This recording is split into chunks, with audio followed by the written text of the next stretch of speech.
His name was Marco, 22 years old, a mechatronics student in Madrid, and that morning of Atlantic wind, he had lost himself among the alleys of Alfama until he slipped almost by chance into a coffee bar with a hand-painted name, a Flor de Se. Inside, it smelled of roasted coffee and freshly baked pastel de nata. On the walls, cracked azulejos told of oceans and caravels. Behind the counter, a girl with her hair held up by a pencil, Inez, according to the brass name tag, moved the cups with metronomic precision. Marco sat by the window, opened his notebook, and fished a small Phillips screwdriver from his bag. He had to prepare a presentation on inertial sensors and PID control, but the neighborhood rang with guitars, and the Lisbon sun took things seriously, softening the edges of his thoughts. He ordered a bica. Inez eyed him for a moment. "Are you a tourist or a fugitive?" she asked with a crooked smile. "Student," he replied. "Mechatronics. Madrid." "Ah, so you can talk to machines. If you want, there's one here that needs therapy." She showed him the Faema from '72 that grumbled like an old sailor. The lever resisted, the boiler wheezed unevenly. Marco set down his cup, intrigued, and went over.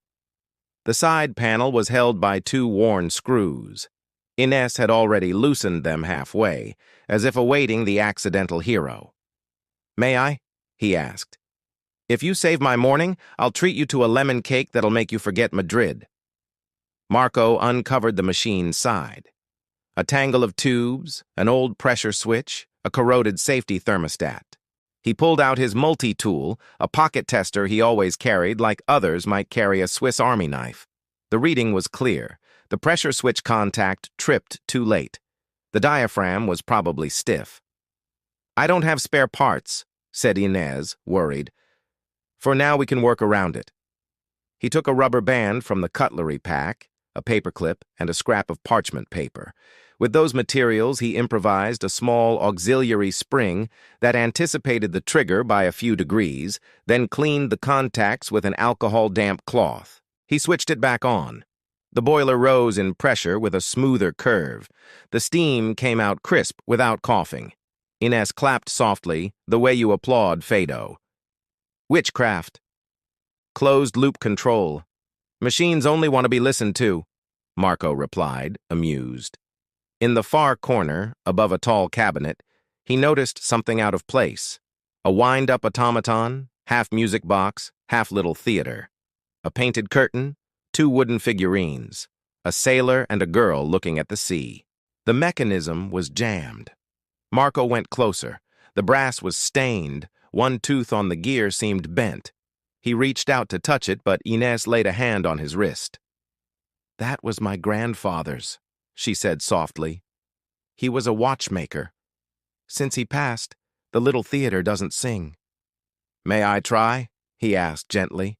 She hesitated, then nodded. Marco unscrewed the back panel. The problem wasn't only mechanical. Someone, perhaps the grandfather himself, had inserted a secondary cam that, at a precise point in the rotation, tripped a lever onto a hand-engraved brass plate. A code? Teeth? Intervals? Micro-engravings? It looked like a message. He straightened the bent tooth with tweezers, ran a veil of graphite over the pinions, and rewound the spring. The sound began. Not just any melody, but the opening notes of a slow fado, almost a lullaby. The figurines started to move, the sailor extending an astrolabe toward the girl. At the third measure, the cam clicked, the plate lifted, and for a moment revealed a lattice of triangular engravings and numbers. Marco's eyes widened. "It's a polar grid. Or a map." Inez stopped the music with a gentle gesture like petting a sleeping cat. "My grandfather said inside was his segredo de oficina. No one ever managed to understand it." "Can I record one rotation?" he asked. He pulled out his phone, switched to slow motion, and filmed the plate at the exact moment it revealed the engraving. He watched the video frame by frame. Numbers, 38.7, 9.1, then letters, Esse, Grassa, ALF. They were neighborhoods, a path that, connecting them, formed a spiral curve. He paused, torn between caution and excitement. "This is a route," he said. "A loop that starts here at the Say, climbs toward Grassa and returns to Alfama. But look, there are little circles on 3 points. Maybe places or anchors." A distant thunderclap rumbled. The lights flickered. The sky turned to lead. "The storm's about to hit," said Inez. "If you want to follow my grandfather's ghost, you have to do it quickly." "Will you come with me?" he blurted, surprised by his own boldness. Inez looked at the full bar, then the counter. She called a colleague from the back. "Tomas, cover for me." She slipped into a yellow raincoat and took an old key from the drawer. "In case we need it." They went out into a slanting rain that smelled of salt. Marco, with a mind trained on maps and sensors, followed the order of the neighborhoods the way you follow the points of a trajectory.